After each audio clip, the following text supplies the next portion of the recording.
My name is Brandon Mitchell, the creator and author of Giju's Gift, and you're listening to True North Country Comics Podcast.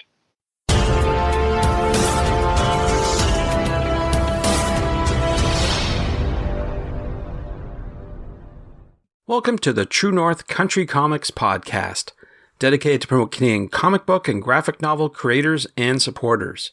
I'm John Swinimer. If you want to drop me a line, you can contact me at john@truenorthcountrycomics.com. On this episode, I chat with Brandon Mitchell about Giju's Gift. This podcast is available on Apple Podcasts and Google Podcasts. It's also available on the True North Country Comics channel on YouTube. I invite you to like and subscribe.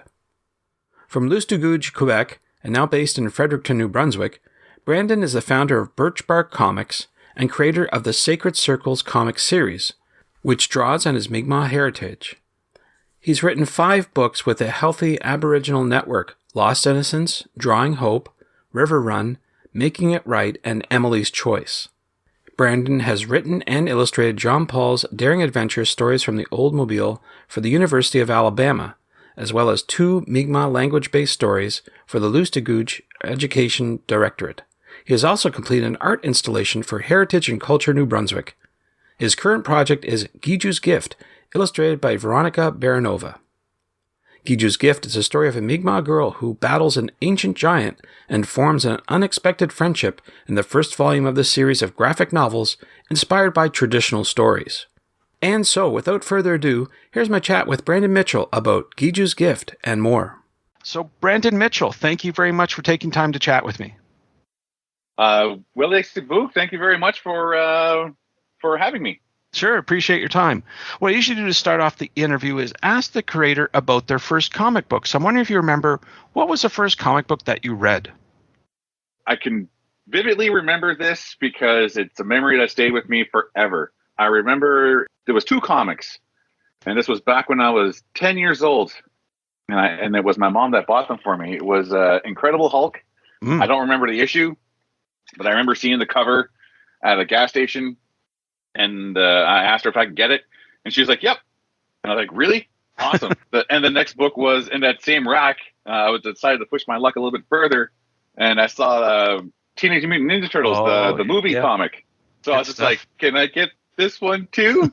She was like, "Yes, you can." And that's kind of what kickstarted my comic book journey. Very good. Yeah, very, very good that you have a supportive parent there to help you out with that. That's good. Yeah. Well, those are great inspirations as a youngster growing up, but I'm wondering who or what inspires you to create today? Oh, geez, that's a big question. It's kind of funny because it kind of circles back to one of the books that I first got, which was Ninja Turtles. I've been following or been picking up The Last Ronin. Just been inspired by the storytelling, the artwork, and it was just a great story to jump into. So that's one of the books that I've been closely following now. But what inspires me to create is really diverse. I can't even really pinpoint it. I'll pick up like anything that kind of grabs my eye. I try to stay away, but it doesn't really work all the time because I still get lured in. But I try to stay away from the larger publishers and stick to smaller books or smaller publishers. I picked up recently the Res Detectives. This was a really fun story to read. So I'm trying to find stories that are not superhero stories, I guess. Mm-hmm. Right. Good stuff. Well, we're here talking about your latest project, Giju's Gift. I wonder if we could talk a wee bit about that. Maybe what was the origin of the story? First of all, maybe what it's about, and then talk about how it came to be. Yeah, thanks. So Giju's Gift is kind of like, I don't want to say it's a soft reboot, but it's an idea that I had in my back pocket for a really long time. I don't want to say that Genesis came from a previous story I wrote, but it was kind of hidden in there. So about 15? Oh, geez, it's almost 20 years ago. I started my creative journey as a self-publisher. And I created a story called Sacred Circles. And back then, there wasn't a lot of people doing Indigenous comics. I don't think there was. I think there was only like maybe 3 or 4 of us at the time that were doing Indigenous themed comics. I wanted to do something that wasn't done before. I grew up with seeing Indigenous characters in comics as background characters, or they didn't have a lot of dialogue, or they didn't have a lot to do. or they died. Oh, They didn't last long. So there was things, and I keep on thinking back to X-Men when Thunderbird only lasted for one issue. So I kind of had this idea that I wanted to tell a story of one of our legends, or one of not so much one of our legends, but one of the characters in one of our legends. And I asked myself the question, it's like, what would happen if this happened today? Oh, okay. And that's how I started that story. How would the youth of that time interact or respond to these creatures or these legendary figures coming to life in present time? So that's how that started. When I was doing that story, I took it as far as I could go at the time. One of the great things about being the first one out of the gate is you get to make a lot of mistakes. Yeah. And boy, did I ever. Not a mistake. I learned a lot doing that. And I think that one thing I took away from that experience was I took a chance on myself and it paid off. And I always kept on kind of going back to this idea of I had this, in Sacred Circles, I had this malevolent force and I had these creatures that were able to fight off. But then when I was writing the story and after it got out, I was like, but what about the Boogaloo and the little people that we have in our stories? I didn't get a chance to put them in there. And I always said, if I ever had a chance, I want to go back and revisit that idea. I had an opportunity to do that with Highwater Press. Oh, very Giju's good. Gift. Ah, good stuff. Yeah. So this book, I mean, as a writer, you usually collaborate with others for the artwork, and on this one, you're working with Veronica Baranova, I believe. So I wonder if you could talk a wee bit about that experience. Like, what was the creation process? Maybe you could walk me through it. Veronica has been an amazing collaborator. I've been fortunate enough to work with very talented artists. It helps that I have an animation background also. So whenever I'm writing, I kind of already have an idea of what characters should look like or how things should flow. It was a great handoff because when I finished writing the script, I handed it off and she was just like, I can totally see what you're... She didn't have a hard time doing the illustrations because with what I wrote, she was able to capture it. Yeah, so it was just a great collaboration. I did provide sketches and designs for the main characters just because I wanted to lend the authenticity of our designs and our culture. I designed a Boog, I designed the Genu, I designed most of the characters in the story, and I was able to hand them off. And then she took those designs and tweaked them and made them her own. That's great. Did you find the artist or did the publisher find her for you? The publisher found the artist for me. It was great because I trusted my editor and I trusted the publisher. I had no problems when they presented her artwork or art style to me. When I saw her art style, I said, this is going to be a great fit because of what I'm writing. Sure. Now I'm reading the synopsis. It looks like it says it's the first volume. So I presume that you've got more story to tell?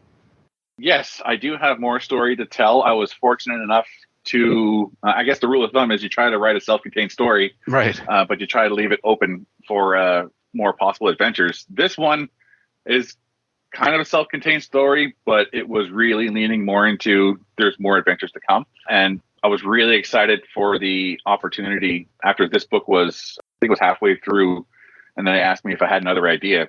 And I was like, actually, I do. I already had an outline kind of like playing around in my head. And it's basically like this like notebooks and sketchbooks of like ideas that I had. And I was like, if you're giving me an opportunity to write and create something for myself, which I haven't done in years, I'm going to take full advantage of it. Sure. I was also reading about you that you worked on This Place, 150 Years Retold. I know the book is a wee bit dated now, but I was just saying, before we started, that this book still, to this day, like inspires me. Like there's so many artists that I don't know that I catch up with and go, wow, you were part of this effort as well. So I understand you were an author, and I wonder if you could talk about that experience working on that book. Oh, this was an amazing experience. And the first thing I'd like to say is how important it is to have like a working email or making sure that your filters or check your spam every once in a while. Because I was approached by Highwater Press, I think back in 2016, and I received an email from them.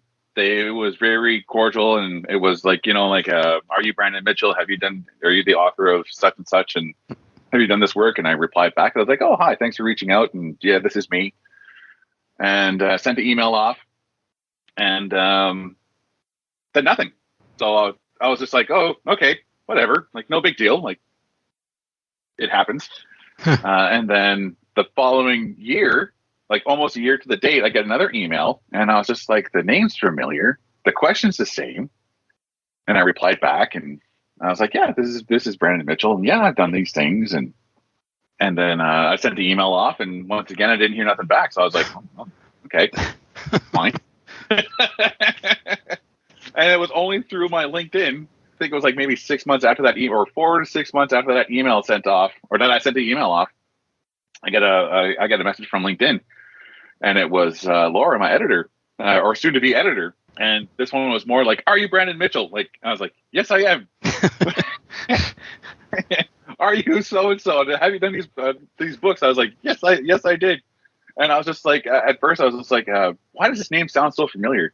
And I checked through my emails, and I was able to go back. It's like, yeah, Laura, I received your emails. Oh no, she said that we've been trying to get a hold of you for the last year and a half or whatever. And I was like, yeah, I replied. and she was just like, oh my God, like your emails went to our spam or whatever. Oh, like, no. Yeah. So that was a lesson learned in communication. Yeah, I guess so. It can happen in this electronic age. You got to keep an eye open, see what happens, I guess. Or follow up also too, right? Like, maybe you should just send another email or something. So that's how the relationship started. And then once we started talking back and forth, they approached me about this place that they received funding, and they wanted to know if I wanted to contribute to have a story to contribute to the anthology series. And I was like, do I ever? Yeah, I do. And I pitched the idea, and they were just like, we don't know how it's going to look just yet, but we do know that we want to tell stories in different eras. Do you have any ideas? Do you have any era you want to focus on, or what are your? And I pitched them some ideas and some eras, and they're just like, okay, well, it was almost like getting the Avengers together, right? They're just like, okay, so we're going to reach out to other authors, and we're going to see, and then maybe you'll get your era. We'll see how it goes, right? Super pumped about it. And then, yeah, lo and behold, like not long after that, we had another meeting, and I got what I wanted, basically. That's great. So I was really happy. Yeah, I was really happy to be able to write about the story that I chose to write about, which was so one of the things I always wanted to do was highlight the salmon raids that took place in our community back in '81. And that's tied into our treaties and what our treaties actually mean, only because, once again, this was kind of like the idea for that was I was already doing some treaty education workshops at middle school. Oh, okay. That I was working at the time. Yeah. And so I was hired there to do these like almost Indigenous 101 seminars. And I was trying to focus more on, I wanted to create a regional baseline. And a lot of the people, not just the youth that I was talking to, but the teachers there, they didn't know anything about our peace and friendship treaties. So I was like, oh, well, now I got to go deeper down the rabbit hole and do all these things. And it was kind of like serendipitous when I was doing these workshops and I was approached by Laura and Highwater Press. I was like, this is a great opportunity to merge both of the things that I want to do. Right. Yeah, it's definitely a work of every library should have, I think, just so that it is a slice of history, so to speak, that people can go back and refer to. So, and great creators on there as well. So I'm just astonished every day I look at it and go, hey, look at this. This is amazing. So no, congrats on that. That's terrific. Yeah, thank you so much. Yeah, for sure. So we talked about Giju's Gift, and it's going to be an ongoing. I'm wondering if you have any other projects that you can talk about. Other projects that I can talk about. I don't know if I can talk about. You know what? I've got like various ideas or various things happening at various levels, which are all fun and exciting. I'm leaning towards projects that excite me or, spark joy for myself. I am working on a untitled, as of yet, kids book series. It's a picture book series with a group here in Fredericton. And I'm hoping, or our goal is to have the first book out in the springtime sometime. And it's a really fun story. I don't want to steal their thunder. So, no. I don't want you to do that. No. but it's a fun. They approached me to do some character designs and to help out with some of the story elements, and I was able to lend my expertise to that, and it was a fun story to work on in the pandemic. I don't know. Right. Yes. Time has no meaning. No, that's true. That's true. Well, it sounds like you got a lot on the go. So I'm wondering, where do you recommend people go online to find you through the internet and through social media? On Instagram. I'm on Instagram at writer Brendan Mitchell. And I'm also in the process of fixing up my website. So if anyone visits it, it's still under repair, but it's brickbarcomics.com. I'm on LinkedIn.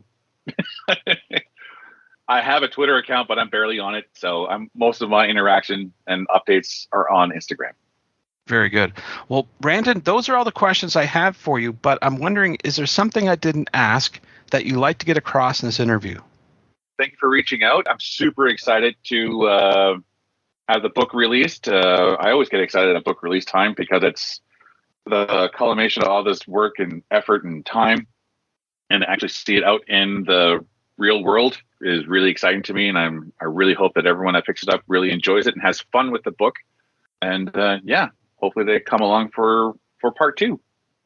Thanks to Brandon for the chat. You can discover more about Brandon on Instagram at writer Brandon Mitchell and online at birchbarkcomics.com. And thanks to you for listening to the True North Country Comics podcast. If you haven't done so already, please subscribe to and like this podcast on Apple Podcasts. And please leave a good rating. And don't forget to check out the TrueNorthCountryComics.com website and follow along on Twitter at True North Comics. Note that True North Country Comics is now on YouTube. Please like and subscribe to that video channel. And please send your feedback to John at TrueNorthCountryComics.com. Anything you'd like to send, please send it in. Thanks again for listening, and come back soon for another episode. Bye for now. True North Country Comics Podcast is copyright True North Country Comics, copyright 2022.